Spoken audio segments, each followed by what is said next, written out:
అందరు బాగున్నారా? చెప్పండి, బాగున్నారా? బాగాలేదా? బాగున్నారా? నా దేవుడు మిమ్మల్ని ఆశీర్వదించునుగాక. ఈరోజు మదర్స్ డే. ఏంటిది ఈరోజు? మాతృ దినోత్సవం కనుక మరొకసారి మీ అందరికి కూడా మాతృ దినోత్సవ శుభాభివందనాలు తెలియజేస్తున్నాను. నా దేవుడు మిమ్మల్ని అందరినీ ఆశీర్వదించునుగాక. తల్లిలందరికీ నా దేవుడు మంచి ఆరోగ్యాన్ని ప్రసాదించునుగాక. తల్లిలందరినీ నా దేవుడు కృపతో నింపునుగాక. కనుక ఈరోజు మాతృ దినోత్సవం సందర్భానుసారంగా పరిశుద్ధ గ్రంథంలో నుంచి కొన్ని మాటలను మనం ధ్యానించుకుందాం. సామెతల గ్రంథం 23వ అధ్యాయం. సామెతల గ్రంథం 23వ అధ్యాయం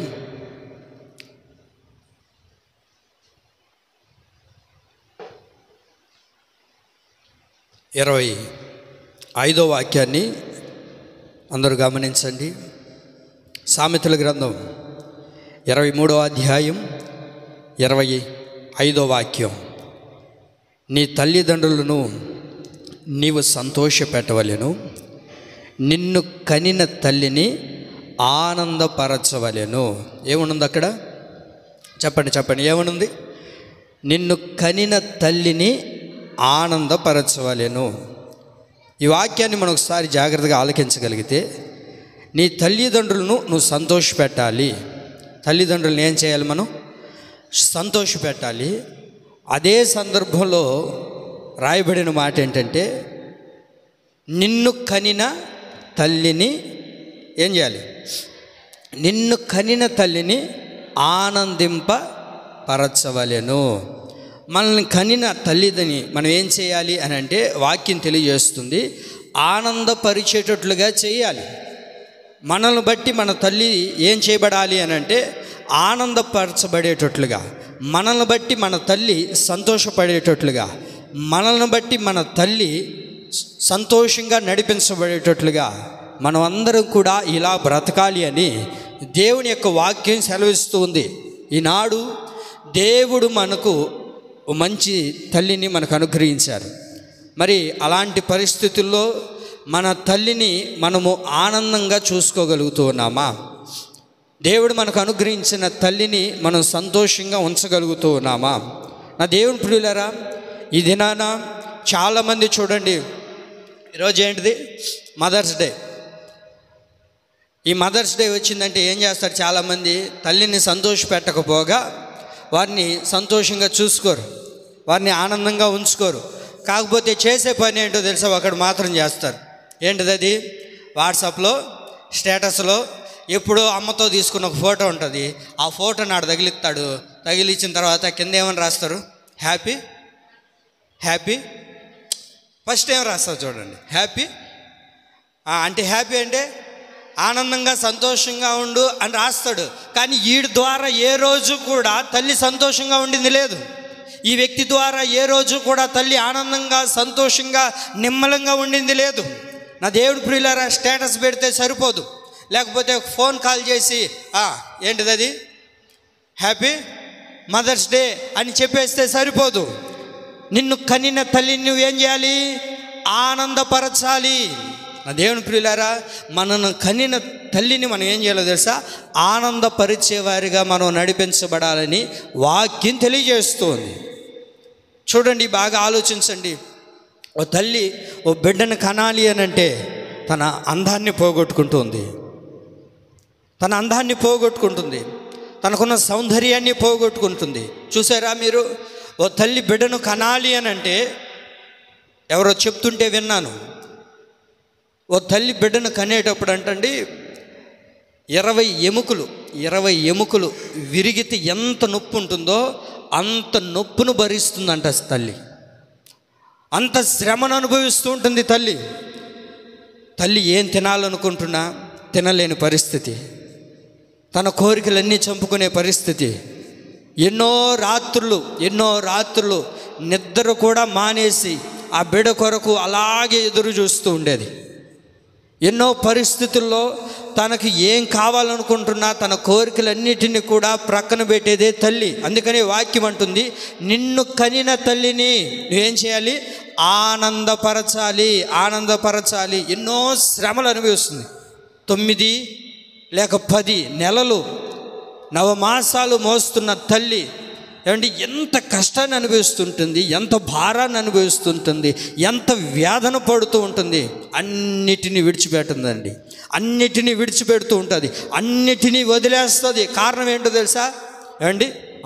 ఆ బిడ్డ కొరకు తన సంతోషాన్ని, తనకున్న ఆనందాన్ని, తన జీవితంలో ఏదైతే కోరుకుంటుందో, ఎలాగైతే బ్రతకాలనుకుంటుందో వాటన్నిటినీ కూడా దేని కొరకు పోగొట్టుకుంటుంది అని అంటే ఒక బిడ్డ కొరకు. అరే, అంతగా మన తల్లి మనల్ని కన్నప్పుడు మన తల్లిని మనం సంతోషపెట్టగలుగుతున్నామా? మన తల్లిని మనం ఆనంద పెట్టగలుగుతున్నామా? ఒకసారి ఆలోచించండి. నిన్ను కనిన తల్లిని నువ్వేం చేయాలి? ఆనందపరచవలెను. నిన్ను కన్నిన తల్లిని ఆనందపరచాలి. చైనాలో నెలకి ఒకసారి లేకపోతే 2 నెలలకు ఒకసారి స్కూల్లో పిల్లలందరినీ గ్యాదర్ చేసి స్కూల్లో పిల్లలందరికీ ఒక మాట చెప్తారు. ఏమన్నా తెలుసా? నెలకి 2 నెలలకి మీ తల్లులందరినీ కూడా, మీ తల్లిదండ్రులందరినీ కూడా స్కూల్కి తీసుకురావాలి. ఇది మన దేశానికి వస్తే, మన రాష్ట్రానికి వస్తే చాలా బాగుంటుంది. ఏంటో తెలుసా?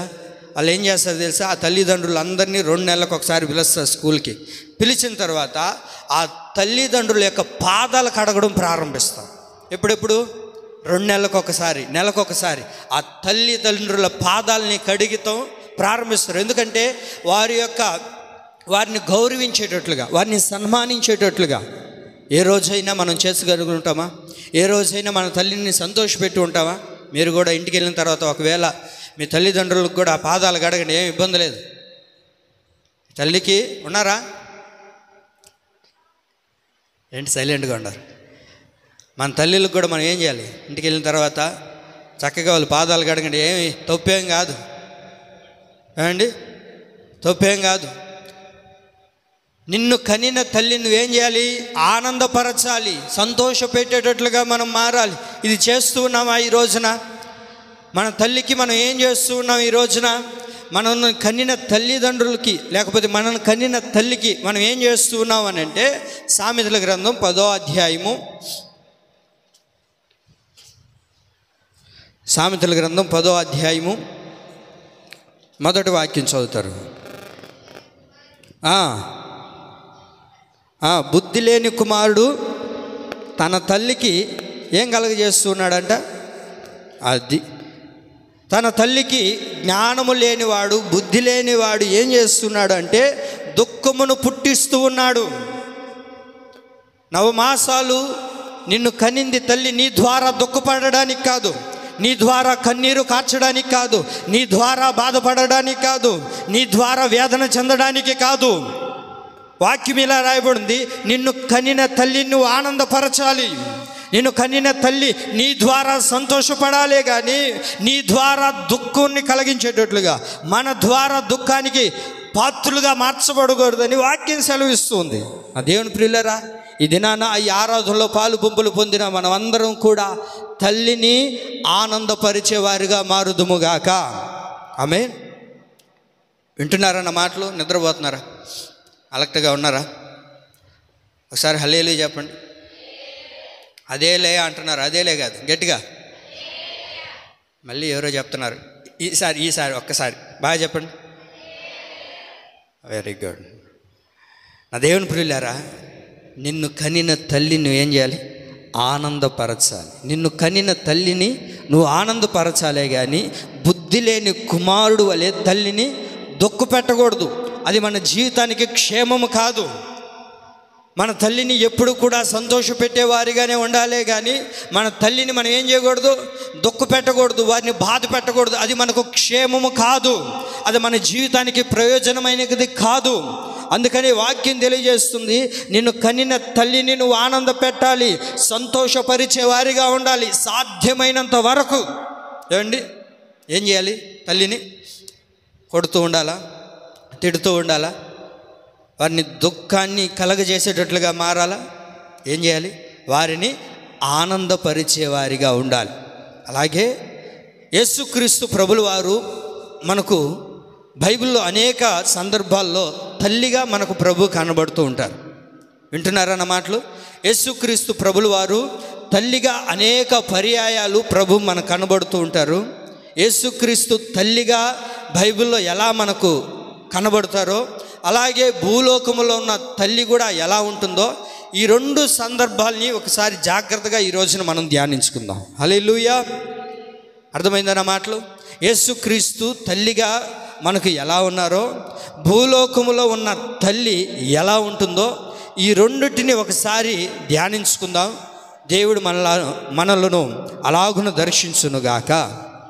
ఎందుకనంటే యేసుక్రీస్తు ప్రభుల వారు మనకు తండ్రిగా ఉన్నారు, యేసుక్రీస్తు ప్రభుల వారు మనకు తల్లిగా ఉన్నారు, యేసుక్రీస్తు ప్రభుల వారు మనకు స్నేహితుడిగా ఉన్నారు, యేసుక్రీస్తు ప్రభుల వారు మనకు యాజకుడిగా ఉన్నాడు, యేసుక్రీస్తు ప్రభుల వారు మనకు స్నేహితుడిగా మనం ఏది కోరుకుంటే అలాగున దేవుడు మనతో నిలిచి ఉన్నారు కనుక ఈ దినాన కూడా ప్రభు మనకు తల్లిగా ఉండబోతూ ఉన్నారు. ఆమేన్. ఆయన తల్లిగా ఎలా ఉన్నారో భూలోకములో ఉన్న తల్లి ఎలా ఉంటుందో ఈ 2-3 వాక్యాలు నేను మీకు జ్ఞాపకం చేస్తాను. మొట్టమొదటిగా ఆయన ఎలా ఉంటున్నాడు, ఈ లోకంలో ఉన్న తల్లి ఎలా ఉంటుంది అని అంటే ఆదరించే తల్లిగా దేవుడు మనకు ఉండబోతూ ఉన్నాడు. ఆమేన్.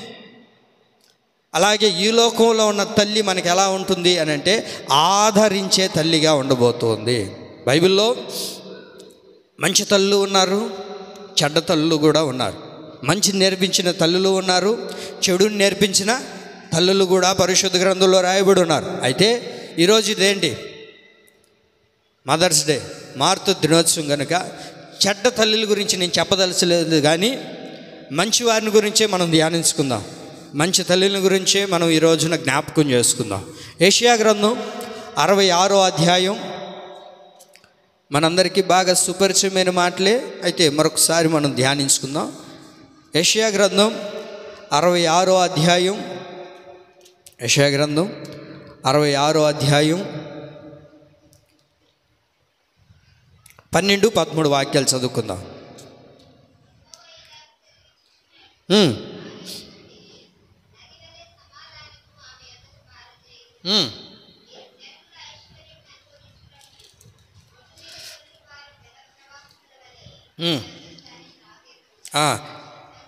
మీరు చంకన ఎత్తబడుదురు,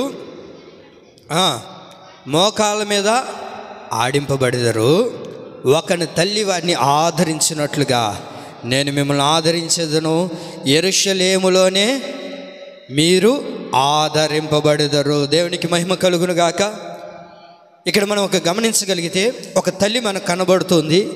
ఆ తల్లి ఎలా కనబడుతుంది అంటే ఆదరించే తల్లిగా మనకు కనబడుతుంది. నిన్ను కనిన తల్లిని నువ్వేం చేయాలి? ఆనందపరచాలి. ఎందుకు ఆనందపరచాలి అని అంటే ఇక్కడ కనబడుతున్న తల్లి మనల్ని ఎలా ఉంటుందయ్యా అంటే ఒకని తల్లి వాడిని ఆదరించున్నట్లుగా అని రాయబడింది. మనల్ని కనిన తల్లి ఎలా ఉంది అని అంటే మనల్ని ఆదరించే తల్లిగా ఉంది, ఆదరించే తల్లిగా మనకు కనబడుతుంది. అలాగే మనం ఆరాధిస్తున్న ప్రభు అయిన యేసుక్రీస్తు ప్రభుల వారు కూడా మనకి ఎలా ఉన్నారు? ఒకని తల్లి వారిని ఆదరించినట్లుగా నేను మిమ్మల్ని ఆదరించదును, యెరూషలేములోనే మీరు ఆదరించబడెదరు. ఎంత గొప్ప మాట అంటండి. తల్లి మనల్ని ఏం చేస్తూ ఉంటుంది? ఆదరిస్తూ ఉంటుంది. తల్లి మనల్ని ఆదరిస్తూ ఉంటుంది. చూడండి, కొన్ని సందర్భాల్లో మనం చిన్నగా ఉన్నప్పుడు ఏడుస్తూ ఉన్నప్పుడు ఏం చేస్తుంటుంది? ఆ తల్లి మనల్ని ఆదరిస్తూ ఉంటుంది. రొమ్మును ఆనించుకొని ఏడవద్దని అటు ఇటు తిరుగుతూ మనల్ని ఆదరిస్తూ ఉంటుంది. ఎప్పుడు లేచి మనం ఏడుస్తామో తెలియదు. ఆ చిన్న బిడ్డలను చూస్తే ఎప్పుడు లేస్తారో తెలియదు, ఎందుకు ఏడుస్తుంటారో తెలియదు, ఏమవుతుందో తెలియదు. అలాంటి పరిస్థితుల్లో ఏడుస్తూ ఉన్నప్పుడు ఆ తల్లి ఆ బిడ్డను ఎంత ఆదరిస్తుంటుందో మనం గమనించగలుగుతూ ఉంటాం. దేవుని ప్రియులారా, తల్లి ఒక బిడ్డను ఎలాగ ఆదరిస్తుందో మన ప్రభు అయిన యేసుక్రీస్తు ప్రభుల వారు కూడా మనల్ని అలాగునే ఆదరిస్తూ ఉన్నాడు. ఒక చిన్న బిడ్డను ఎత్తుకున్నాం అనుకోండి, ఒక 5-10 నిమిషాల తర్వాత ఆ బిడ్డ బోరుని ఏడుస్తూ ఉంటారు. ఏడ్చిన తర్వాత ఏం చెప్తారు? ఏడవద్దు అన్నా కూడా వాడు ఏడుస్తూనే ఉంటాడు, ఏడుస్తూనే ఉంటారు. మీరు ఏం తీసినా ఏడుస్తూనే ఉంటాడు. అప్పుడు ఏం చెప్తారు? వీడు ఏడుస్తూనే ఉన్నాడురా, వీడిని తీసుకొని వెళ్ళి చెప్పండి ఏం చెప్తారు? వీడిని తీసుకొని వెళ్ళి వాళ్ళ నాన్నకి ఇవ్వు అంటారా, లేకపోతే వాళ్ళ అమ్మకి ఇవ్వు అంటారు? చెప్పండి. అది ఏమంటారు? వాళ్ళ అమ్మకి ఎత్తుకొని ఇవ్వబోరా, వాళ్ళ తల్లికి ఇవ్వబో, ఊరికనే ఏడుస్తున్నాడు. ఎందుకనంటే తల్లి దగ్గరే వాడికి ఆదరణ కలుగుతుంది. అండి ఇంట్లో కూడా బిడ్డ ఏడుస్తున్నారు అనుకో, ఆ తండ్రి ఎత్తుకొని ఎంత ఓదారుస్తున్నా గమ్మగుండాడు, ఏడుస్తూనే ఉంటాడు, ఏడుస్తూనే ఉంటాడు. ఈడేం బిడ్డీడు అని చెప్పి మరలా ఆ తల్లికి చేస్తే అప్పుడు వరకు గుక్క పెట్టి ఏడ్చిన బిడ్డ ఇప్పుడు ఏమవుతాడు? ఎటు పోతుందో ఏడుపో.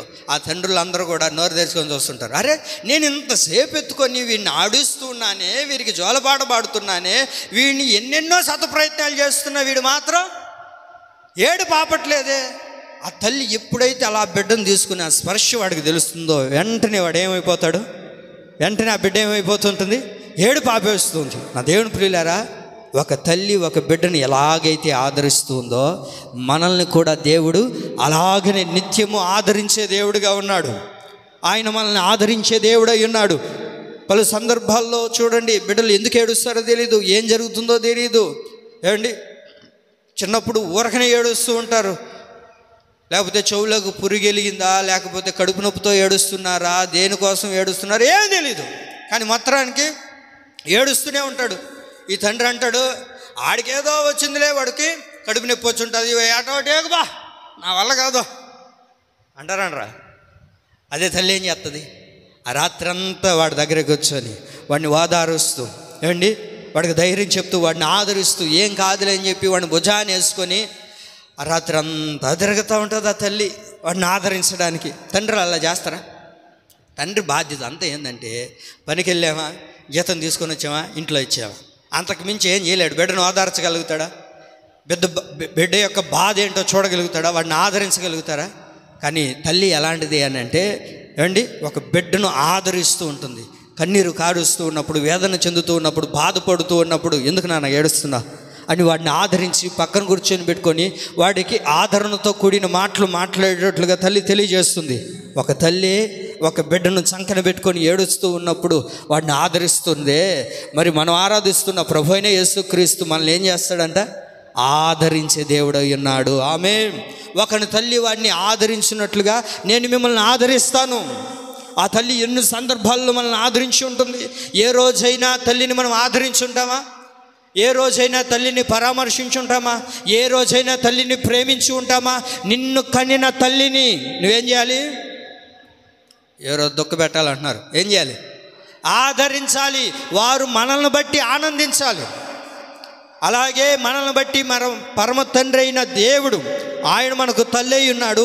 ఆయన మనల్ని బట్టి ఏం చేయాలో తెలుసా? ఆనందపడాలి. ఎందుకయ్యా అని అంటే, మనం ఆరాధిస్తున్న దేవుడు కూడా మనల్ని ఏం చేస్తున్నాడు? ప్రతి నిమిషం ప్రతి విషయంలో ఆయన మనల్ని ఆదరిస్తూనే ఉన్నాడండి. సూర్యుని కింద జరుగుతూ ఉన్నది ఏంటో తెలుసా? ప్రసంగి గ్రంథం 4వ అధ్యాయము, ప్రసంగి గ్రంథం 4వ అధ్యాయము మొదటి వాక్యం.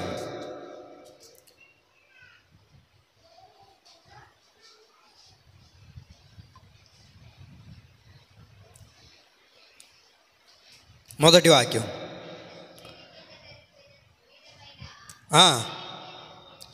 సూర్యుని క్రింద జరిగే అన్యాయం గురించి యోచించి తిని, బాధింపబడువారు ఆదరించు దిక్కు లేక ఏం చేస్తూ ఉన్నారు?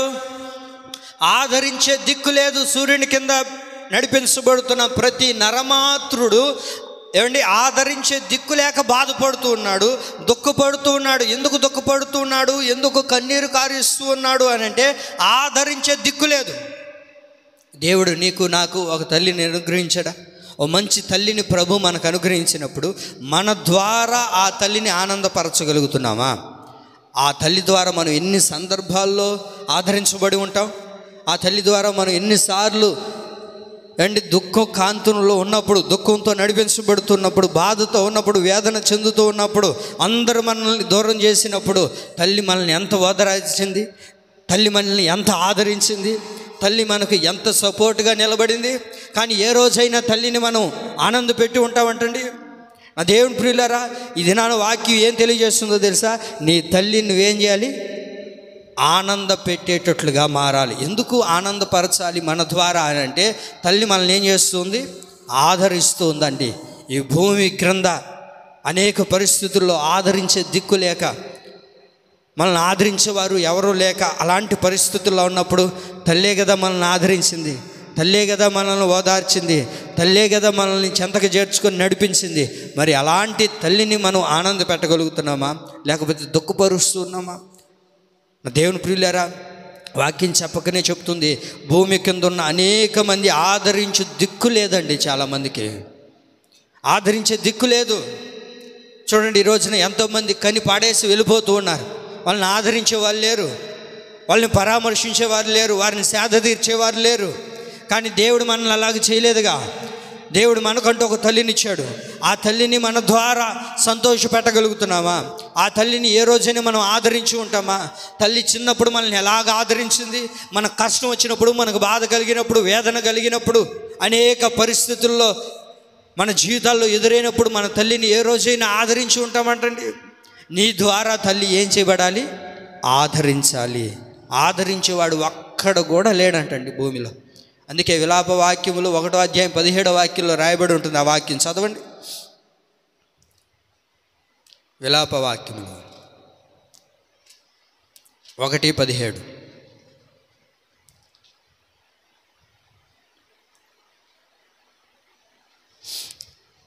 తీసారా? ఇర్మియా పక్కనే ఉంటుంది చూడండి. 1:17 అందరు తీయాలి.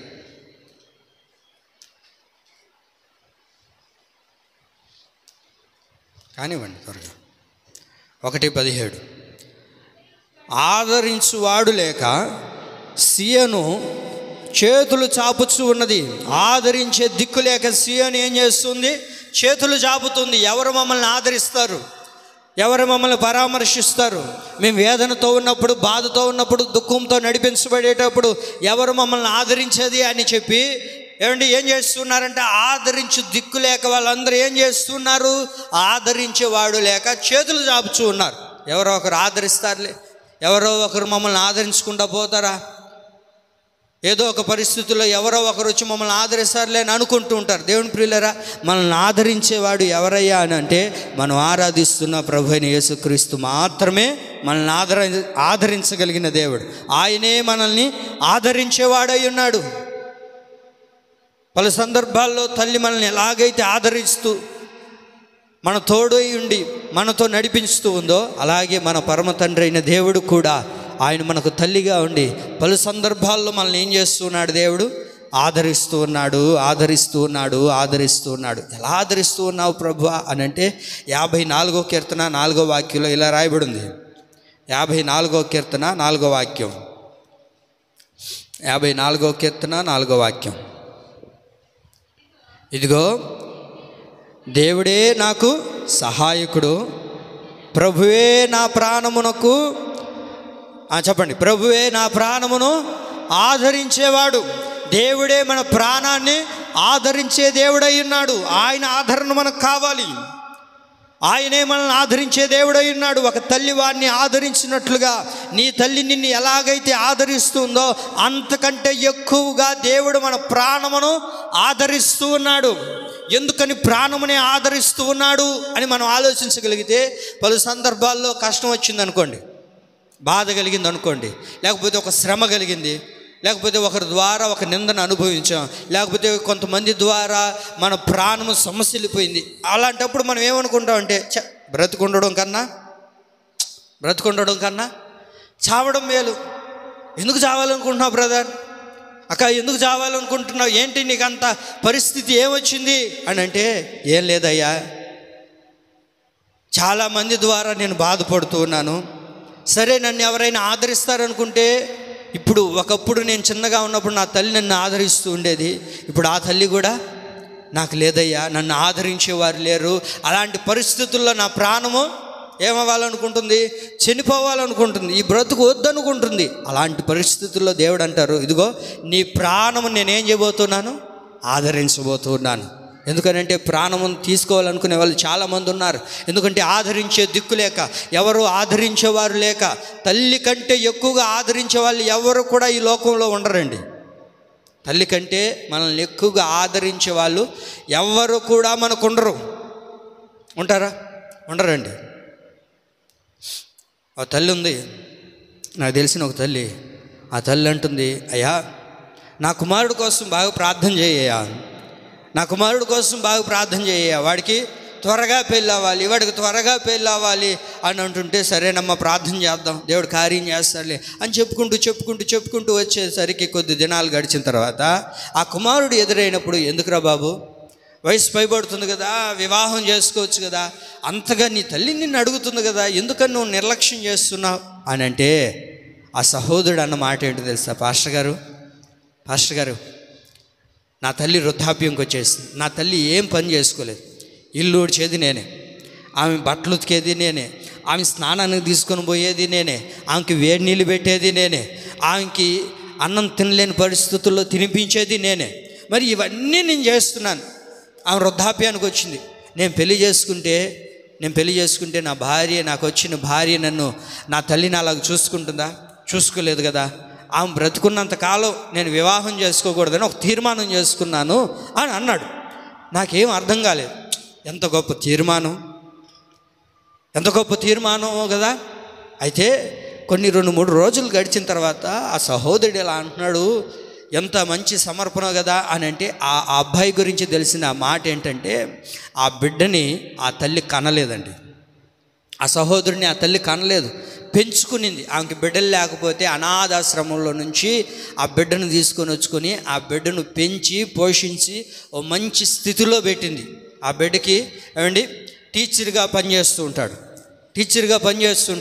ఆ బిడ్డ అన్న మాట ఏంటో తెలుసా? అయ్యా నేను ఇప్పుడు పెళ్లి చేసుకుంటే నేను నా తల్లిని ఆదరించినట్లుగా ఎవరు కూడా నా తల్లిని ఆదరించలేరు కదా. నేను ఎవరో తెలీదు, నాకు ఈమె ఎవరో కూడా తెలీదు, ముక్కు మొహం కూడా తెలీదు, ఏం చూసిందో నాలో తెలియదు. కానీ చిన్నప్పుడు నన్ను చేర తీసుకొని నన్ను ఆదరించి ఈరోజు నన్ను ఇంతటి వాడిని చేసి నన్ను ఒక ఉన్నతమైన స్థితిలో నిలబెడితే, ఇప్పుడు ఆమెను నేను మర్చిపోయి ఆమెను నేను ఆదరించకుండా నా సంతోషం కోసం, నా బాగోగుల కోసం, నా ఆనందం కోసం నేను వెళ్ళిపోతే ఇది మంచిదంటారా పాస్టర్ గారు అని అన్నాడు.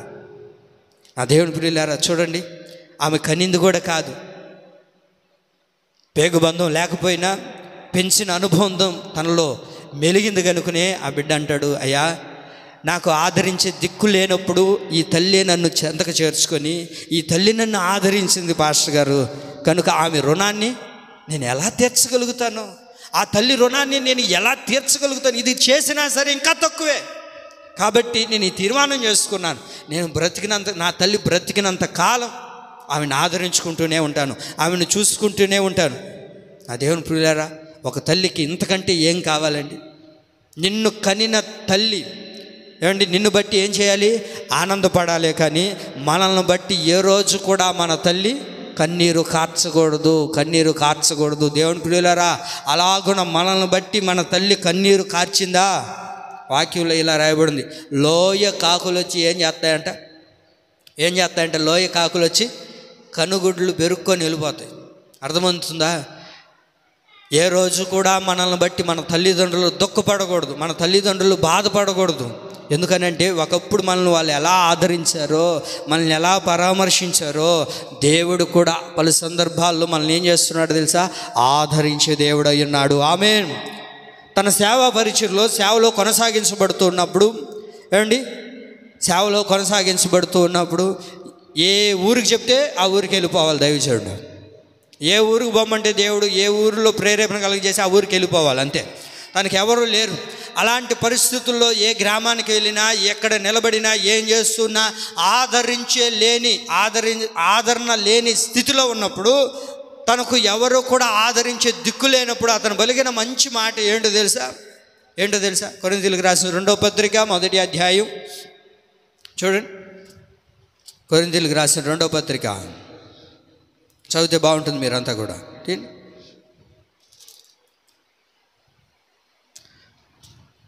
కొరింథీయులకు రాసిన 2వ పత్రిక 1వ అధ్యాయం 3వ వాక్యంలో రాయబడి ఉంటుంది. మంచి మాట చదవండి. అక్కడ చూడండి, సమస్తమైన ఆదరణను, అది దేవుడు ఒక తండ్రిగా, ఒక తల్లిగా ఆయన మనల్ని ఏం చేస్తూ ఉన్నాడంట? ఆ దైవజనుడు అంటారు, ఇదిగో సమస్తమైన ఆదరణ దేవుడు మాకు అనుగ్రహిస్తూ ఉన్నాడయ్యా. సమస్తమైన ఆదరణ, ప్రతి విషయంలో దేవుడు మమ్మల్ని ఆదరిస్తూనే ఉన్నాడు. మనుషులు మమ్మల్ని ఆదరించకపోయినా, మనుషులు మమ్మల్ని పరామర్శించకపోయినా, మనుషులు మమ్మల్ని పలకరించకపోయినా, మనుషులు మా బాధ వినకపోయినా, ఏ బాధలో ఉన్నామో, ఏ కష్టంలో ఉన్నామో, ఏ వ్యాధంలో ఉన్నామో, ఈ సేవా పరిచయంలో కొనసాగించబడేటప్పుడు ఏ మనుషుడు ఆదరించకపోయినా ఆయన ఏమంటాడు? సమస్తమైన ఆదరణ ఎక్కడి నుంచి కలుగుతుందంట చెప్పండి? మనుషుల ద్వారానా? ఏమంటాడు ఆయన పౌలు గారు? సమస్తమైన ఆదరణ అది దేవుని ద్వారానే ఆదరణ కలుగుతుంది, సమస్తమైన ఆదరణ. అందుకనే దైవజనుడికి, విశ్వాసులకైనా, సంఘానికైనా ఏ మనుషుడు కూడా ఆదరణ ఇవ్వలేడండి.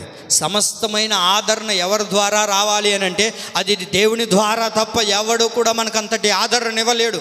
ఒక తల్లి ఒక బిడ్డని ఎలాగ ఆదరించిందో ఏ మానవుడు కూడా మనల్ని అలాగున ఆదరించలేడు. అందుకనే ప్రభు మన ద్వారా ఏం చేయబడాలి? ఆనందపడాలి. మన ద్వారా మన తల్లి ఏం చేయబడాలి? ఆనందపడాలి. ఎందుకయ్యా అని అంటే ఈ తల్లి ఎలా ఉంది? ఆదరించే తల్లిగా ఉంది. ఏ తల్లి చెప్పండి అని గట్టిగా? ఆదరించే తల్లిగా ఉంది.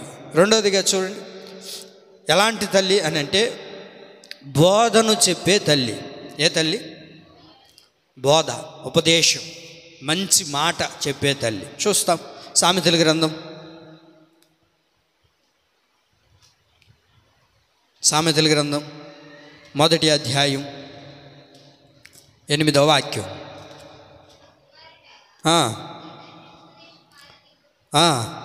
నీ తల్లి చెప్పు బోధను త్రోసివేయకము. నీ తల్లి చెప్పు బోధను నువ్వేం చేయకూడదు? త్రోసివేయకము. పలు సందర్భాల్లో ఈ సామెతల గ్రంథం అంతా మీరు ఇంటికి వెళ్ళిన తర్వాత చదువుకోనండి. నా కుమారుడా, నా కుమారుడా, నా కుమారుడా, నా ఉపదేశమును మరువకము. నా కుమారుడా, నా ఉపదేశమును మరువకము. నా బోధను నువ్వు త్రోసివేయద్దు. తల్లి ఎన్ని బోధలు చేస్తుంటుందండి. తల్లి ఎన్ని మంచి మాటలు చెప్పుంటుంది. తల్లి ఎన్ని ఉపదేశాలు మనకు అనుగ్రహించి ఉంటుంది. ఎన్ని మంచి మాటలు చెప్పుంటుంది. ఏ రోజైనా మనం అంగీకరించుంటావా? ఏ రోజైనా ఆ తల్లి మాట మనం వినుంటామా? చూడండి, కొంతమంది ఎన్ని మాటలు చెప్తున్నా ఆ తల్లి ఏమండి, చాలామంది పెడచవును పెడుతూ ఉంటారు, ధిక్కరిస్తూ ఉంటారు. నువ్వేందో మాకు చెప్పేది అన్నట్లుగా మాట్లాడుతూ ఉంటారు. అయితే వాక్యం ఏముంటుందో తెలుసా? నీ తల్లి చెప్పు బోధను త్రోసివేయొద్దు. నీ తల్లి ఏ బోధ అయితే నీకు చెప్తుందో, నీ తల్లి ఏ ఉపదేశాన్ని అయితే నీకు అవలంబిస్తూ ఉందో, ఏ బోధనైతే నీకు చేస్తుందో ఆ బోధలో నువ్వు స్థిరపడు, ఆ బోధలో నువ్వు నిలబడు. అది నిన్ను ఉన్నతమైన శిఖరాలు నెక్కించేటట్లుగా చేస్తుంది, ఉన్నతమైన స్థితిలో నిలబెట్టేటట్లుగా చేస్తుంది. మనం ఏం చేస్తాం? తల్లి మాట అసలేనం. తల్లి మాట వింటామా అంటే అస్సలేనం. అందరి మాటలు వింటాం కానీ తల్లి బోధకు మాత్రం మనం లోబడం. యేసుక్రీస్తు ప్రభుల వారు కూడా 4 సువార్తల్లో ఎన్నో బోధలు చేశాడు. ఒక వ్యక్తి ఎలా బ్రతకాలి, ఎలా జీవించాలి, ఎలా కొనసాగించబడాలి, ఎలా ఉంటే ఆశీర్వాదం, ఎలా ఉండకపోతే దీవెనలు రావు అని ప్రతి విషయము కూడా మనం ఎలా జీవించాలో ప్రతి బోధను 4 సువార్తలో దేవుడు మనకు తల్లి వలె బోధించి ఉన్నాడు. మరి ఆ బోధలు మనం వినగలుగుతున్నామా? ఆ బోధకు అనుగుణంగా మనం జీవించగలుగుతున్నామా? నా దేవుని ప్రియులారా, నీ ద్వారా తల్లి ఏం చేయబడాలి? ఆనందపడాలి. ఆనందపడాలి అని అంటే తల్లి చెప్పే బోధన మనం ఏం చేయాలి? చెప్పండి అండి, ఏం చేయాలి? ఆ తల్లి చెప్పే బోధను చెప్పాలి. మీరు ఏం చేయాలి? ఆ తల్లి ఏ బోధన అయితే మనకు తెలియజేస్తుంటుందో ఆ బోధను వినాలి, ఆ బోధకు మనసు పెట్టాలి. ఆ బోధను మనం ఎప్పుడైతే వినగలుగుతామో, అంగీకరించగలుగుతామో దేవుడు ఖచ్చితంగా మనల్ని ఏం చేస్తాడు? దీవించడం ప్రారంభిస్తాడు. దేవుని సన్నిధికి వచ్చింది, దేవుని సన్నిధిలో ప్రార్థన చేసింది, ప్రభువా నాకు కుమారుడు నీవు ప్రభువా అని. ఆ ప్రార్థన అంగీకరించిన దేవుడు ఓ మంచి బిడ్డను అనుగ్రహించాడండి. ఎప్పుడైతే ఆ బిడ్డ భూమి మీదకి వచ్చిందో, భూమి మీదకి వచ్చినప్పటి నుంచి ఉగ్గుపాలు పట్టించినట్లుగా తన ఒక బోధన కలగజేసిందండి కుమారుడికి. ఏం బోధ తెలుసా? బాబు, నేను నిన్ను దేవునికి ప్రతిష్ఠించుకున్నాను,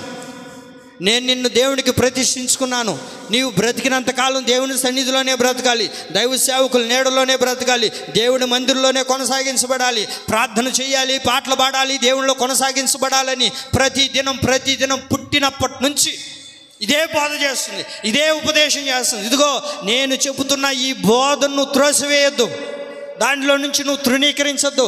ఆ బోధలో నువ్వు నిలబడాలి, ఆ బోధలో స్థిరపరచబడాలి, ఆ బోధలో నువ్వు కొనసాగించబడాలి అని ఆ బిడ్డకు చెప్తూ చెప్తూ చెబుతూ చెబుతూ ఏమండి ఈ బోధలన్నీ చేసింది. ఒకరోజు రానే వచ్చింది. అలాంటి పరిస్థితుల్లో దైవజనుల దగ్గరికి వెళ్ళిన తర్వాత, సంఘానికి వెళ్ళిన తర్వాత మీరు బైబిల్లో గమనించారా? ఎప్పుడైతే మందిరంలోనికి వెళ్ళి దైవ సేవకుడితో మాట్లాడుతూ ఉందో ఆ బిడ్డ ఏం చేశాడట? సాష్టాంగపడి నమస్కరించెను అని రాయబడింది. కారణం ఏంటి అని అంటే తల్లి అలాగున బోధించింది, అలాగున ఉపదేశం చేసింది. ఆ బిడ్డకు బోధించి బోధించి బోధించి బోధించి ఆ బోధలో నిలబడ్డాడు గనుకనే ఇదిగో సమూయేలు ద్వారా ఆ తల్లి ఏం చేయబడింది అయ్యా అని అంటే ఆనందపరచబడింది. కొడదాం చప్పట్లు గట్టిగా. దేవునికి మహిమ కలుగును గాక. దేవుని ప్రియులారా, మరి నీ ద్వారా తల్లి ఆనందంగా ఉందా? నీ ద్వారా మన తల్లి అయిన యేసుక్రీస్తు ప్రభులు వారు ఆనందంగా ఉండగలుగుతూ ఉన్నారా? ఆనందంగా ఉండాలి అని అంటే మనం ఏం చేయాలి? చెప్పే బోధను, చెప్పుతున్న ఉపదేశాన్ని త్రోసివేయకుండా ఆ ఉపదేశంలో స్థిరపరచబడాలి. ఏ రోజు కూడా దేవుని మందిరంలో విడిచిపెట్టి వచ్చింది తల్లి ఏం చేసింది? హన్నమ్మ మందిరంలో విడిచిపెట్టి వచ్చింది. ఆనాటి నుంచి ఏ రోజు కూడా తన ఇంటికి కూడా వెళ్ళినవాడు కాదు. ఏ రోజు కూడా తన ఇంటికి వెళ్ళినవాడు కాదు. ప్రతి సంవత్సరం ఏటకొకసారి, సంవత్సరానికి ఒకసారి మందిరానికి ఆడికి వచ్చేది. వాక్యంలో ఇలా రాయబడింది. ఏంటో తెలుసా? వాని తల్లి వానికి చిన్న అంగి కుట్టించునని రాయబడింది. ఏంటిదంటే అది పెద్దదా? ఏంటిది అది? చెప్పాలి, మీరు బాగా చెప్పండి. ఏంటిది? చిన్న అంగి. ఎందుకని చిన్న అంగి కుట్టించిందో తెలుసా? నానా, నువ్వు మందిరంలో ఉన్నప్పుడు ఎలా ఉండాలో తెలుసా? తగ్గించుకునే స్వభావం కలిగిన వాడిగా ఉండాలి. తగ్గింపుతోనే నడిపించబడాలి. దైవ సేవకుడు ఒక మాట అన్నా, తిట్టినా, కొట్టినా, ఏం చేసినా, సంఘంలో ఎలాంటి పరిస్థితులు నీకు ఎదురైనా సరే నువ్వు తగ్గించుకొని జీవించాలి, తగ్గించుకొని నడిపించబడాలి. ఆ తగ్గింపుకు సాదృశ్యంగా ఏం చేసింది? చిన్న అంగి కుట్టించింది. ఎందుకో తెలుసా? నాయన ఏమున్నా సరే నువ్వేం చేయాలో తెలుసా? సంఘంలో తగ్గించుకునే వాడిగానే ఉండాలిరా. సంఘంలో నువ్వు ఎలా ఉండాలి? బడాయిలు చూపించుకోకూడదు, నా వంటి వాడు లేడు అనుకోకూడదు. ఉన్నారా బైబిల్లో? ఎవరైనా ఉన్నారా? సమూయేలులాగా సేవ చేస్తున్న వాళ్ళు ఎవరైనా ఉన్నారా? అక్కడ మనకు కనబడరు. ఆ మందిరంలో ఎవరు లేరు. ఏలీ కుమారులు ఎలా ఉన్నారు? త్రొప్పు త్రోవలో నడిపించబడుతూ ఉన్నారు. ఏలీకి కూడా లేని ఒక గొప్ప భాగ్యం సమూయేలుకు కలిగింది. ఏంటిది? దేవుని యొక్క దర్శనం, దేవుని యొక్క స్వరం. మరి ఈ రోజున దేవుని యొక్క స్వరము, దేవుని యొక్క మాట, దేవుని యొక్క దర్శనం మనకు వినబడాలి అని అంటే దేవుని బోధన మనం ఏం చేయాలా? వినాలి. తల్లి చెప్పే ఆ బోధన మనం ఏం చేయాలి? వినాలి. తగ్గింపులోనికి రావాలి. నాయనా అటు చేయొద్దురా, ఇటు ఉండొద్దురా, మాకు తెలీదా, నువ్వేంది మాకు చెప్పేది? నాయనా బైక్లో పోయేటప్పుడు బైక్లో వెళ్తున్నావురా, హెల్మెట్ పెట్టుకొని పోరా అని పదే ఆ తల్లి చెబుతున్నా. ఆ తల్లి మాటను ధిక్కరించి మాకు తెలీదా, ఏం తెలుసు నీకు? ఆ పొట్టకు వస్తే అచ్చిన మొక్క రాదు. ఆ పొట్టలో నుంచే కదా ఈడు వచ్చిందా? ఏం చేయాలి ఇలాంటి వాళ్ళని? పొట్టకు వస్తే అచ్చిన మొక్క రాదు అంటున్నా. అక్కడి నుంచే కదా నాయన నువ్వు వచ్చింది. ఆ తల్లికే బోధిస్తుంటాడు అయ్యగారు. మాకు తెలీదా? ఏమన్నా చదువుకున్నావా? ఏమన్నా చేసినావా? నీకేం తెలుసు? నీకేమని తెలుసు? నేను చెప్తున్నావు, నువ్వు వినా అంటున్నారు ఈరోజు. అవునా కదా? బోధన వినట్లేదండి, ఉపదేశాన్ని వినట్లేదు. మంచి చెప్తే వినేవారు లేరు. దేవుని ప్రియులారా, తల్లి మనకి ఏది చెప్తుందో దాంట్లో నువ్వేం చేయాలి తెలుసా? తగ్గించుకునే అనుభవంలో నువ్వు ఉండగలిగితే దేవుడు నిన్ను ఉన్నతమైన శిఖరాలు ఎక్కించేటట్లుగా చేస్తాడు. ఎప్పుడైతే సమూయేలు తగ్గించుకొని ఆ తల్లి బోధన వినడం ప్రారంభించాడో, దేవుని ప్రియులారా మీరు బైబిల్లో గమనించండి, 4 ఉన్నతమైన స్థితిలో తాను నిలబడగలిగాడు. ఒక ప్రవక్తగా ఉన్నాడు, యాజకుడిగా ఉన్నాడు, న్యాయాధిపతిగా ఉన్నాడు, అభిషేకించే యాజకుడిగా దేవుడు అతను నిలబెట్టడం ప్రారంభించాడు. అంతటి ఉన్నతమైన స్థితిలో అతనికి కలగడానికి గల కారణం ఏంటయ్యా అని అంటే, కారణం ఏంటి? తగ్గించుకునే అనుభవం. ఆ బోధన విన్నాడు, ఆ బోధకు లోబడ్డాడు, ఆ ఉపదేశాన్ని అంగీకరించాడు. తల్లి మనకి ఎన్ని చెప్పినా సరే మనం ఏం చేస్తుంటాం? ధిక్కరిస్తూ ఉంటాం, హేళన చేస్తూ ఉంటాం. ఏ రోజైనా తల్లి మాట వినుంటామా? తల్లికి లోబడి ఉంటామా?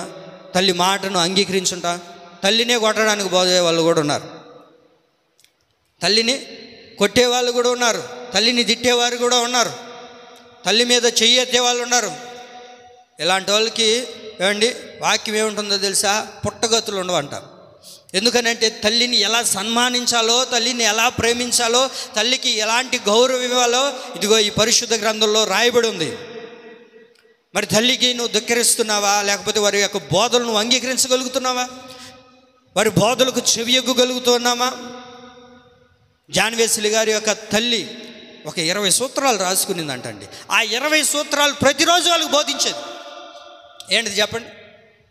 ప్రతిరోజు తల్లి ఆ 20 సూత్రాలు చెప్తూనే ఉండదంట, వాళ్ళకి బోధిస్తూనే ఉండేది. వాళ్ళు పెద్దవాళ్ళు అయ్యేంత వరకు ఆ 20 సూత్రాలు బోధిస్తూనే ఉంది, చెప్తూనే ఉంది. మరి మన బిడ్డలకి ఏం బోధిస్తున్నాం ఈ రోజున? మన బిడ్డలకు అలా బోధించగలుగుతున్నామా? మనం బోధించినప్పటికీ మన బిడ్డలు అది వినగలుగుతున్నారా? వినిన వాడిని దేవుడు ఉన్నతంగా ఆశీర్వదించడం ప్రారంభిస్తాడండి, ఉన్నతంగా దేవుడు దీవించడం ప్రారంభిస్తాడు. తల్లి మీదకి ఎగబడి వెళ్ళకూడదు. తల్లి ఒక మాట చెప్పింది అనుకోండి, ఏం చేయాలా? అది చెయ్యొద్దు అన్నప్పుడు ఇంకా చేయకూడదు. అట్లా వెళ్ళొద్దు, వాళ్ళతో స్నేహం చేయొద్దు, వీళ్ళతో ఉండొద్దు, ఈ డ్రెస్ వేసుకోవద్దు, ఇలా ప్రవర్తించొద్దు, ఇది మాట్లాడొద్దు అన్నప్పుడు ఏం చేయాలి? ఆ బోధన వినాలి, ఆ బోధన అంగీకరించి దాన్ని మనసులో పెట్టుకోవాలి.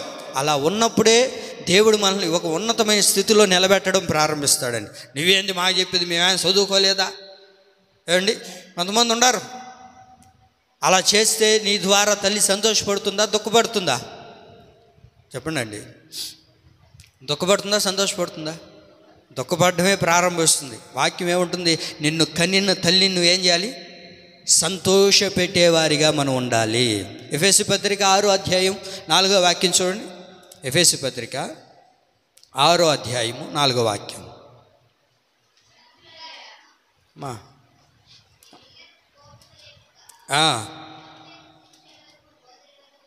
చూడండి ఏముంది అక్కడ? ప్రభు యొక్క శిక్షలోను బోధలోను వారిని పెంచండి. తల్లి ఏం చేయాలి? బిడ్డకు భర్త అవన్నీ చేయలేడు, తండ్రి అవన్నీ చేయగలుగుతాడా? తండ్రి పోషణ అంత పాత్ర అంతా ఏంటి? ఉద్యోగానికి వెళ్ళావా, సంపాదించావా, తీసుకొని వచ్చి పెట్టుకున్నావా? ఇప్పుడు ఒక బిడ్డ చెడిపోతున్నాడు అండి, ఏవేవో మాట్లాడుతున్నాడు, ఎక్కడెక్కడో తిరుగుతున్నాడు, ఏదేదో చేస్తున్నాడు అని అంటే దాన్ని ఎవరు కారణం? భర్త ఏమంటాడు? నీ పెంపకం వల్లే ఇలా అయింది. నా పని అంతా ఏంటిది? నా పని అంతా బయటికి వెళ్ళాను, సంపాదించాను, తీసుకొచ్చావు, కుటుంబాన్ని పోషించుకున్నావా? కానీ నీ పని ఏంది? ఏంటిది? బిడ్డలకి బోధించాలి. ఏమని బోధించాలి? ఎలా పెంచాలంట పిల్లల్ని? ప్రభు యొక్క శిక్షలోను బోధలోను వారిని పెంచండి. ఓ తల్లి చేయాల్సిన పని అదే. ఏ బోధలో మనం పెంచగలుగుతున్నాం మన బిడ్డలకి? ఏది మనం నేర్పించగలుగుతున్నాం? ఏ బోధన మనం చేయగలుగుతున్నాం బిడ్డలకి? దేవుని ప్రియులారా, తల్లి మన ద్వారా ఆనందపడాలి అని అంటే తల్లి కూడా ఏం చేయాలో తెలుసా? ఓ మంచి బోధన చేసే వ్యక్తిగా ఉండాలని, ఓ మంచి బోధన, ఒక మంచి ఉపదేశాన్ని, ఓ మంచి క్రమాన్ని నేర్పించే వారిగా ఉండాలి. తల్లి ఎంత చెప్తున్నా తల్లిని ధిక్కరించే వాళ్ళు ఉన్నారు, పెడచెవుని పెట్టేవారు ఉన్నారు. తల్లి ఏది చెప్తే దానికి అంతా వ్యతిరేకమే. అది చెయ్యొద్దు అంటే అదే చేస్తారు, ఇట్లా మాట్లాడొద్దు అంటే అదే మాట్లాడతారు. తల్లిని కొట్టడానికి పోయే వాళ్ళు కూడా ఉన్నారు, తల్లిని తిట్టడానికి పోయే వాళ్ళు కూడా ఉన్నారు, చెయ్యి ఎత్తి పైకి లేసే వాళ్ళు కూడా ఉన్నారు. దేవుని ప్రియులారా, అలాగను ఉన్నప్పుడు దేవుని బోధ మనలో లేనప్పుడు, తల్లి బోధ మనలో లేనప్పుడు ఏ ఆశీర్వాదాన్ని మనం పొందుకోలేమండి. తల్లి మనకి ఏం బోధిస్తుంది? తల్లి ఏ ఉపదేశాన్ని మనకు చేస్తుందో దానిని అంగీకరించినప్పుడు దేవుడు మనల్ని ఏం చేస్తాడో తెలుసు అంటండి, ఉన్నతమైన స్థితిలో నిలబెట్టడం ప్రారంభిస్తాడు, ఉన్నతమైన స్థితిలో ఉంచడం ప్రారంభిస్తాడు. మరి ఇది చేయగలుగుతున్నామా? నిన్ను కనిన తల్లి నీ ద్వారా ఏమవ్వాలి చెప్పండి? మనం ఏం చేయాలి? తల్లిని ఆనందపరచాలి. తల్లి ఏం చేయాలో తెలుసా? బిడ్డని ఏమండి తిట్టినా కొట్టినా వారిని ఎందుకు చేస్తుంటుంది? వాళ్ళు బాగుండాలని, వారు మంచిగా బ్రతకాలని, సరిగా జీవించాలని. ఏదైనా చెడ్డ మాటలు మాట్లాడుతూ ఉన్నప్పుడు వాడిని ఏం చేయాలి? నువ్వు సరి చేయాలి, వాడిని బాగుపరిచే మాటలు చెప్పాలి. ఇది చేయొద్దు నాన్న, ఇలా ఉండాలిరా అని చెప్పి బెత్తంతో 4 దెబ్బలు కొట్టినా ఏమి ఇబ్బంది లేదు. ఎందుకనంటే తల్లి ఏం చేస్తూ ఉంటుంది? బోధించే వ్యక్తిగా ఉంది. మరి అలాంటి బోధ కలిగినప్పుడు కొంతమంది ఏం చేస్తుంటారు తెలుసా? తల్లి ఒక దెబ్బ కొట్టింది అనుకోండి, మూత ముడుచుకొని ఉంటారు. నువ్వు నన్ను కొట్టినావు, నువ్వు నన్ను తిట్టినావు. అప్పుడు ఏం చేస్తుంది తెలుసా? కాసేపు తర్వాత అన్నం తినకపోయినా పక్కన కూర్చొని, నాయనా అట్లా చేయకూడదు కదరా, అట్లా ఉండకూడదు కదా, మనం అట్లా చేయకూడదు కదా తల్లి, తిన్నాయినా నా బంగారు కదా. ఏంది మీరు ఎప్పుడు అనలేదా? సీరియస్గా కూర్చోండారు. అవన్నీ మనకు తెలియదు అన్నట్టు కూర్చోండరే ఏంటండి? అవునా కదా? కాబట్టి మనం ఏం చేయాలి తెలుసా? మన బిడ్డలు ఏం చేసినా, తప్పు చేసినా వారికి బోధించి వారిని సరైన త్రోవలో పెట్టాలి. వాడు చిన్న బిడ్డ కదా, వాడికి ఏం తెలుసులే అని అనుకుంటే ఆ చిన్నదే చాలా పెద్దదైపోతుంది. కాబట్టి నీ తల్లి నీకేం బోధిస్తుందో దాన్ని ఏం చేయాలి? అంగీకరించాలి. ఆ బోధను విడిచిపెట్టేవారిగా ఉండకూడదు. మన ద్వారా తల్లి ఏమవ్వాలి తెలుసా? ఆనందపడాలి. ఆమేన్. మూడవదిగా మరిచిపోని తల్లి. ఏ తల్లి చెప్పండి కదా? మరిచిపోని తల్లి. యేసుక్రీస్తు ప్రభుల వారు మనకు తల్లిగా ఉన్నారు. భూలోకములో ఉన్న తల్లి కూడా ఎలా ఉంటుందో మనం గమనిస్తూ ఉన్నాం ఇక్కడ. ఒకటి, ఆదరించే తల్లిగా ఈ లోకంలో మన తల్లి ఉంది. అలాగే మన దేవుడు కూడా మనకు ఆదరించే తల్లిగా ఉన్నాడు. రెండోదిగా మన తల్లి బోధించే తల్లిగా ఉంది. మన దేవుడు కూడా మనకు బోధించే తల్లిగా ఉన్నారు. మూడోదిగా మరచిపోని తల్లి. యెషయా గ్రంథం 49వ అధ్యాయం. యెషయా గ్రంథం 49వ అధ్యాయం. యెషయా గ్రంథం 49వ అధ్యాయం 14-15.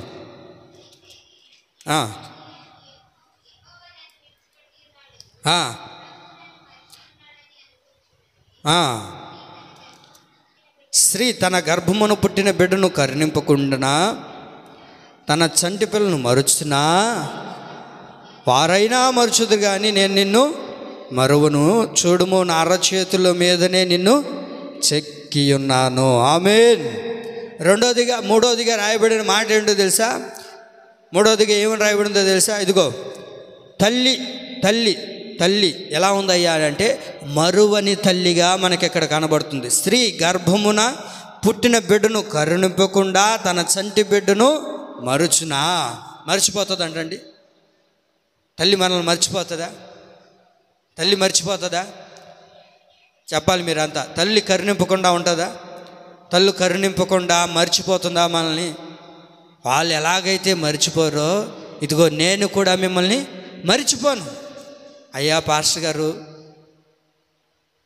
మాకు తల్లి కూడా లేదు కదా, మరి ఇప్పుడు ఎలాగా అని ఒకవేళ అనుకుంటున్నావేమో.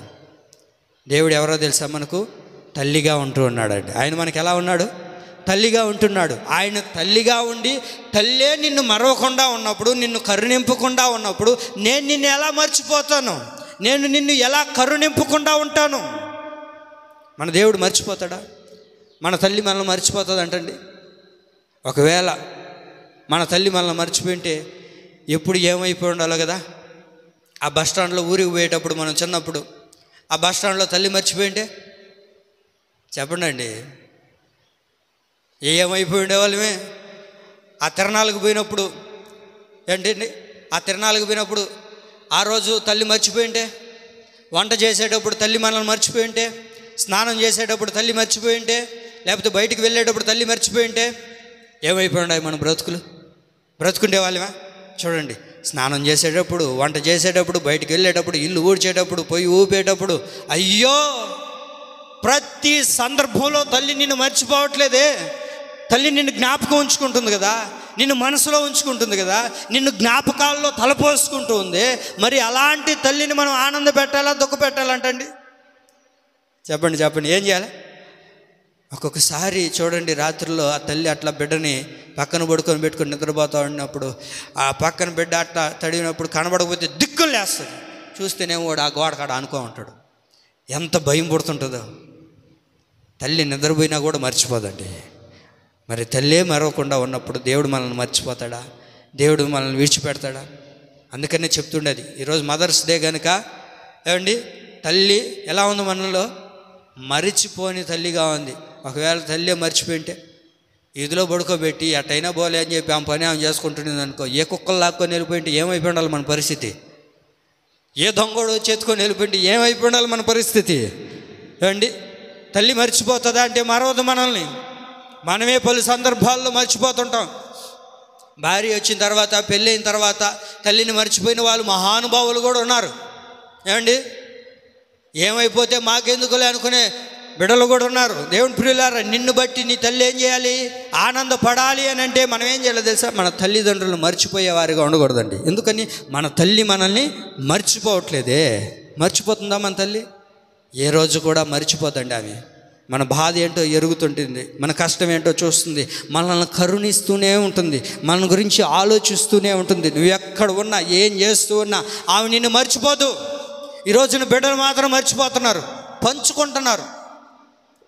ఏం చేస్తున్నారు? తల్లిని పంచుకుంటున్నారు. నెల రోజులు నీ కాడ పెట్టుకో, నెల రోజులు నా కాడ పెట్టుకుంటా, ఇంకొక నెల రోజులు ఇంకొకరి కాడ, ఇంకిదే. అలాంటివన్నీ వినేటప్పుడు, అరే నేను ఏ రోజైనా నెల రోజులు నా కాడ, నెల రోజులు అనాథాశ్రమంలో ఎప్పుడైనా అనుకునిందా మన తల్లి? అందుకనేనండి, ఇవన్నీ ఆలోచించగలిగితే తల్లిని ఏమండి మనం ద్వారా తల్లిని ఆనంద పెట్టగలుగుతాం, మన ద్వారా తల్లిని సంతోష పెట్టగలుగుతాం. అది చేయగలుగుతున్నామా మనం? అది చెయ్యాలి అని అంటే తల్లిని గురించి మనం ఆలోచించాలండి. చైనాలో ఏమండి తల్లి వృద్ధాప్యంకి వచ్చేసిన తర్వాత ఆ తల్లిని తీసుకుని వెళ్ళి అడవిలో ఉంటుందంట అనాథాశ్రమం ఒకటి. తల్లి ఎక్కడ? అడవిలో ఉంటుంది. మరలా పోయిన వాళ్ళు మరలా తిరుక్కొని రారులేరు. అలాంటి పెద్ద అడవి అది. అలాంటి అడవిలో అండి తన తల్లిని భుజాన వేసుకొని అడవిలో వెళ్తూ ఉన్నాడు. ఈ తల్లి ఎక్కడుంది? భుజం మీద ఉంది కదా. వెళ్ళేటప్పుడు ఆ కొమ్మ ఒకటి ఇంచి ఆడేయడం, అటు ముందుకు పోయి ఆ కొమ్మ ఇంచి కింద వేయడం, ఇట్లా చేస్తూ ఉందంట. అలా చేస్తూ ఉంటే వీడు అన్నాడు, నేను ఇంత భారంతో నిన్ను మోస్తూ ఉంటే పిచ్చిదానిలాగా ఆ కొమ్మ లాగుతున్నావు, ఈ కొమ్మ లాగుతున్నావు, ఊరకనే ఉండవు. ఆయన ఏం లేదులే నాయన అని అంటుందంట. మరలా వెళ్తుందంట, మరలా తీసుకొని పోతూ ఉన్నాడు. మరలా అదే పని చేస్తుంది. ఈ మనిషి ఎన్ని చెప్తున్నా ఇట్లే చేస్తుంది అని అనుకొని అక్కడికి పోయిన తర్వాత అనాథాశ్రమంలోనికి అక్కడ వదిలేసి, ఇంక నీ బ్రతుకు ఎక్కడే, ఇంక నీ జీవితం ఎక్కడే, నువ్వు రావాలనుకున్నా మరలా రాలేవు. ఎందుకంటే ఇక్కడ దారి ఏమి లేదు, రోడ్డు ఏమి లేదు, బస్సులు ఏమి రావు ఇక్కడికి. నువ్వు 2 అడుగులు వేసే కింద పడి చచ్చిపోతావు ఇప్పటికే. కాబట్టి ఇక్కడే నీ సావు. నువ్వు చచ్చిపోయినా వాళ్ళే నిన్ను పూడ్చిపెడతారు, ఏం ఇబ్బంది లేదు, అన్ని సదుపాయాలు ఇక్కడే ఉంటాయి అని చెప్పి ఆ తల్లితో ఆ మాటలన్నీ చెప్పిన తర్వాత వెళ్ళేటప్పుడు, రే నానా అని పిలిచిందంటాను తల్లి. ఏంది ఊరికే పిలుస్తున్నావు, నాసేంది నీది? అయినా నీకు ఒక మాట చెప్పాలి, చెప్పు. ఆ తల్లి చెప్తుంటే వీడికి వినబడట్లేదు. ఎందుకంటే ఆ తల్లికి అంత స్వరం రావట్లేదు. దుఃఖంతో నింపబడిపోయింది, బాధతో నింపబడిపోయింది. నా బిడ్డ నన్ను వదిలేసి వెళ్ళిపోతున్నాడే అన్న వ్యాధనాంలో రగిలిపోతూ ఉన్నప్పుడు ఆ బిడ్డను దగ్గరికి తీసుకొని సౌలు ఒక మాట చెప్తుంది, నానా నేను ఇందాక పిచ్చిదానం అన్నావు కదరా, కొమ్మలించుతూ వస్తూ ఉంటే ఈ దారిలో వచ్చేది దారి మరలా పోయే దారి తెలియదు కదరా, నేను ఆ కొమ్మలన్నీ ఇరిచి వేసి కింద వేసాను కదా, నువ్వు ఇక్కడి నుంచి ఒక్కొక్క కొమ్మని చూసుకుంటూ పో, నీకు అక్కడక్కడ కొమ్మలు కనబడుతూ ఉంటాయి, నిన్ను చివరికి ఇంటికి దారికి తీసుకుని వెళ్తారా అని చెప్పిన తర్వాత అక్కడికక్కడే ఆ బిడ్డ కన్నీళ్ళు గార్చి మరలా ఆ బిడ్డని ఇంటికి, ఆ తల్లిని ఇంటికి తీసుకుని వెళ్ళాడండి. కొడదాం చప్పట్లు గట్టిగా. యేసయ్యకు మహిమ కలుగును గాక. దేవుని ప్రియులారా, కారణం ఏంటో తెలుసా? చూసే ఆ అనాథాశ్రమంలో వదిలేసి నన్ను ఇంకా తీసుకొని పోడు, నన్ను నా బ్రతికింతేను అని అనుకున్నప్పటికీ తన బిడ్డను మర్చిపోవట్లేదండి తల్లి. ఎందుకంటే ఈ అడవిలో వీడు ఎలా వెళ్తాడు, ఎలా బ్రతుకుతాడో, మళ్ళీ చివరికి అక్కడికి చేరుతాడో లేదో, లేకపోతే ఏమొచ్చి వీడిని తినేస్తాయో, ఏమొచ్చి ఏ హానిని కలగజేస్తాయో అని ఆలోచించిన తల్లి అండి. మరి ఆ తల్లి మర్చిపోయిందంటే మరవలేదే. మరి మన బిడ్డలు ఈరోజు ఏం చేస్తున్నారు? ఒకరినొకరు పంచుకుంటున్నారు. అనాథాశ్రమంలో అక్కడెక్కడ వదిలేసి వచ్చేస్తూ ఉన్నారు. దేవుని ప్రియులారా, చివరి దినాల్లో తల్లి కోరుకుంటుంది ఏంటో తెలుసా?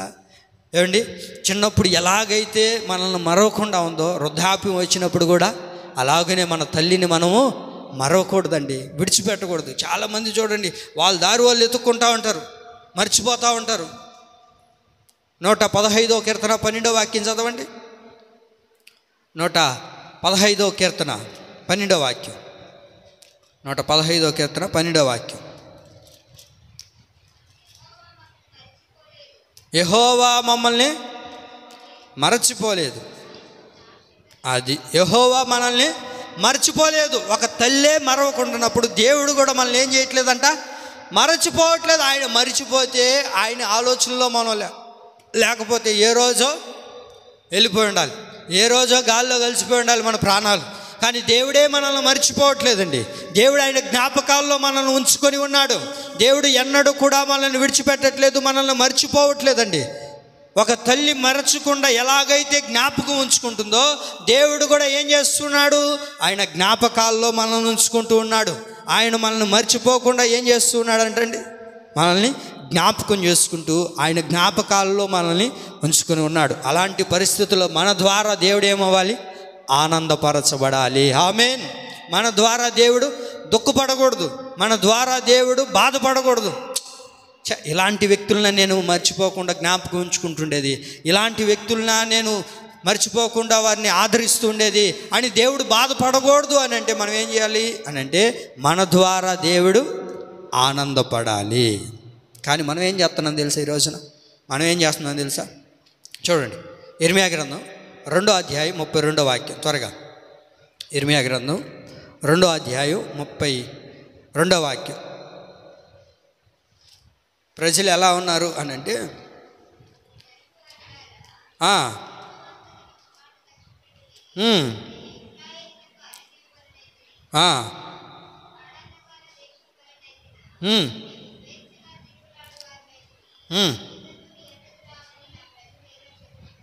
ఓకే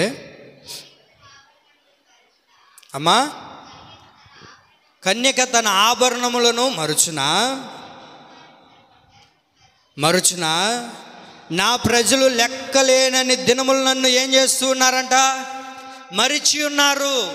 లెక్కలేనని సార్లు దేవుడు మర్చిపోయాం మనం, లెక్కలేనని సార్లు దేవుడు మనం మర్చిపోయామండి. అదే నేను చెప్పేది. తల్లి మనల్ని మర్చిపోయింటే ఎప్పుడో వెళ్ళిపోయి ఉండేవాళ్ళు, ఎప్పుడో మన జీవితాలు చింపేసిన విస్తరాకులుగా మార్చిపెడిపోయిండేవి. అప్పుడప్పుడు మనం వార్తల్లో వింటూ ఉంటాం, తల్లి వంట చేస్తూ ఉంటే కుక్క వచ్చిందంట, కుక్క వచ్చి బిడ్డను కొరికేసింది. చూసారా మీరు? కారణం ఏంటి? ఒక్క నిమిషమే తల్లి మర్చిపోతే ఎంత ప్రమాదం చోటు చేసుకుంటుంది కదా. మరి దేవుడు మనల్ని మర్చిపోతాడా, తల్లి మనల్ని మర్చిపోతుందా? వాళ్ళ జ్ఞాపకాల్లోనే మనం ఏలుబడి చేస్తూ ఉంటాం. వాళ్ళు మన గురించి ఆలోచిస్తూ ఉంటారు, మన గురించే ఎప్పుడు చూసినా ఆలోచిస్తూ ఉంటారు. మనం ఎక్కడున్నా సరే తల్లి మనల్ని మర్చిపోదండి.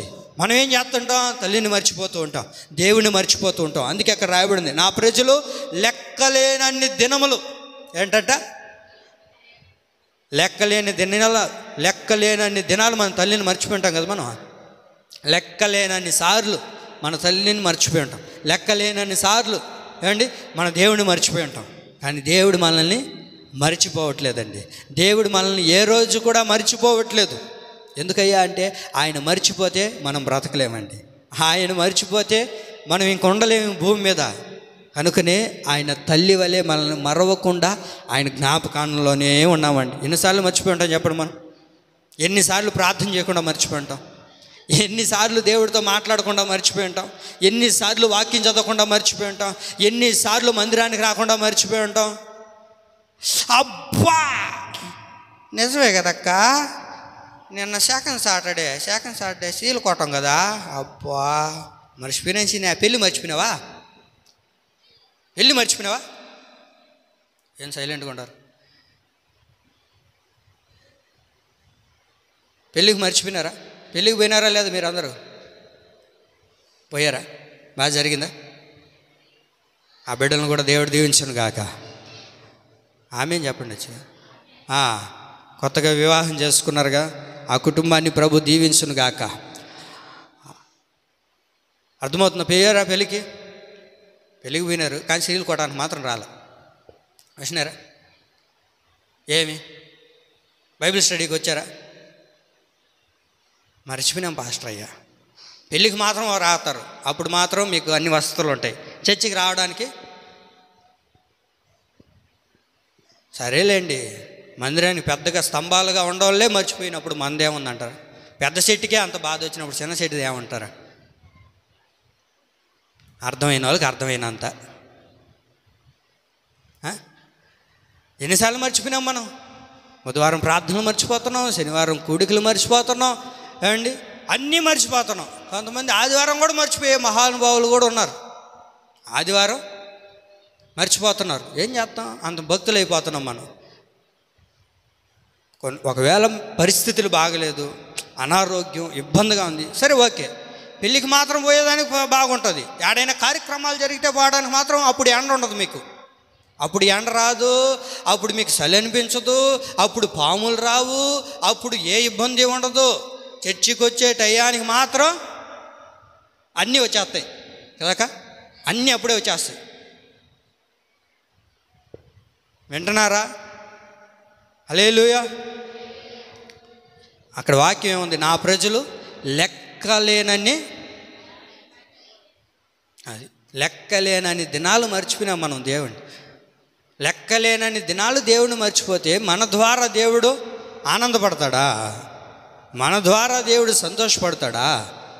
ఏంటండి, అవునా కదా? మనం ఏం చేస్తున్నాం? మనం ఏం నేర్చుకుంటున్నాం మందిరానికి వెళ్ళి? సార్ చెప్పండి, ఎందుకు రాలేదు నిన్న? చెప్పండి, ఎందుకు రాలేదు నిన్న? సరే, పరిస్థితులు కొంచెం ఇబ్బందిగా ఉంటే పర్లేదు, కానీ ఇంట్లో ఉండి కూడా రాకపోతే ఎట్లాగంటండి? ఇంకేమి నేర్చుకుంటున్నాం? ఇంకెప్పుడు మనం తెలుసుకునేది? ఇంకెప్పుడు మనం వచ్చేది మందిరానికి? చెప్పండి. మరి ఇన్ని జరుగుతున్నాయే, ఇన్ని చూస్తున్నామే. మీరు కోపగించుకుని నేను నా మీద బాధపడిన ఇబ్బంది లేదు, వస్తుండే వాళ్ళు కూడా ఆగిపోతే ఎట్లాగా? చెప్పండి. లేదు, ఎందుకు రాలేదు, ఎందుకు చేయలేదు? ఎన్నిసార్లు అడుగుతాను చెప్పండి. ఈరోజు ఎన్ని గంటలకు ప్రార్థన అని అంటే మీరేమో లేటుగా వస్తుంటారు. ప్రతి ఆదివారం ఎట్లా చెప్తాను చెప్పండి? వినేవాళ్ళకి మీకు బాగుండట్లేదు, చెప్పేవాడు నాకు బాగుండట్లేదు కదా. దేవుని రాకడ సమీపంగా ఉందండి. ఆ రాకడకు మనం సిద్ధపరచబడాలి. ఆ రాకడలో మనం ఎత్తబడే వారిగా ఉండాలి కదా. ఏ దేశం మీదకి ఎప్పుడు బాంబులు వేస్తున్నారో తెలియట్లేదు, ఎప్పుడు ఏం జరుగుతుందో తెలియట్లేదు. అందరూ ప్రాణాన్ని గుప్పిట్లో పెట్టుకొని బ్రతుకుతూ ఉన్నారు. ఏమండి, ఇలాంటి పరిస్థితుల్లో దేవుడు మనల్ని మర్చిపోకుండా కాపాడుతున్నాడే, దేవుడు మనకు తోడై ఉన్నాడే, దేవుడు మనల్ని ప్రతిక్షణం నడిపిస్తూ ఉన్నాడే. మరి మనం ఏం చేస్తున్నాం? లెక్కలేనని దినాలు. ఆ మధ్య పోయిన నెలలోనే చెప్పాలి, మీకు చెప్పాలి, పోయిన నెలలో స్త్రీల కూటమి అని నేను అనౌన్స్మెంట్ చేయలే. ఒక 3 భక్తులు వచ్చినారు, ఎవరు పేర్లు చెప్పనులేను. పెద్ద భక్తులు వీళ్ళు 12 గంటలకు వచ్చినారు. 12 గంటలకు వచ్చి నా మీద ఎగరుతున్నారు. పెద్ద భక్తులు 12 గంటలకు వచ్చి చదువుతాక నా మీద ఎగరుతున్నారు. నువ్వు అనౌన్స్మెంట్ చేయలేదో? నేను చేయకపోతే ఏమి, పాడిందే పాడరా, పాసిపోలు దాసరా అన్నట్టు ఎప్పటి నుంచో స్త్రీల కూటమి. ఎప్పుడు? ఇంక దాన్ని చెప్పలేదు. 2వ శనివారం అంటే ఇంక రావడమే కదా, వచ్చి చేసుకోవడమే కదా. మిమ్మల్ని ఏమైనా తరిమేస్తున్నావా? గేట్లు వేసి తాళాలు వేస్తున్నావా? అప్పుడు నా మీద ఎగిరినారు. నువ్వు చెప్పలేదు, నువ్వు చేయలేదు, నువ్వు అట్టు చేసినావు. సరే, ఆ పెద్ద భక్తులు మళ్ళీ రావాలి కదా. నిన్న అరిసిన పెద్ద భక్తులే రాలా, అరిసిన పెద్ద భక్తులే రాలా. ఏం చేయాలా చెప్పండి? లేదు, మీ క్షేమం కొరకే కదా. ఇప్పుడు మీరు వస్తే నాకేమన్నా డజను యాపిళ్ళు, డజన్ అరటిపండ్లు, 1/2 కేజీ స్వీటు, లడ్లు, జిలేబీలు, కారసలు ఏమైనా తీసుకొని వస్తారా నా మొహానికి? లేదు కదా. మీరేదో వస్తారు, 6 తలుపులు తీసుకొని ప్రార్థన చేసుకొని పోతూ ఉంటారు. అవునా కదా. వచ్చి ప్రార్థన చేసుకోండి. దేవుడు రాకడ సమీపంగా ఉంది, సంఘ క్షేమం కొరకు, మీరందరి క్షేమం కొరకు అనేసి ఇన్నిసార్లు చెప్తున్నాం. మనం అన్నిటినీ మర్చిపోతే ఏం ఉపయోగం చెప్పండి? అడిగితేనేమో అడిగినారు పాటరయ్యా, ఇంక చూడండి, వందనాలు కూడా చెప్పరు మళ్ళీ ప్రార్థనేనాక. నేను గమనిస్తుంటా. ఇప్పుడు నేను అన్నాను కదా, అడిగినాను కదా, కొంతమంది రాలే చేయలేదని. అంటే నేను నిలబడుకొని ఉన్నా కూడా అదేందో మొద్దుగాని నిలబడి మా పక్కన ఒక సీట్ ఉంది అన్నట్టుగానే వెళ్తుంటారు. అప్పుడు నేను పిలిచి వందనాలు అంతే.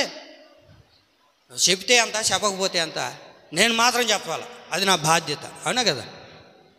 లక్ష్మక్క చెప్పకపోతే ఎట్లాగా? ఎడ చేయాలి చెప్పండి? అంటేనేమో అన్నారు అంటుంది.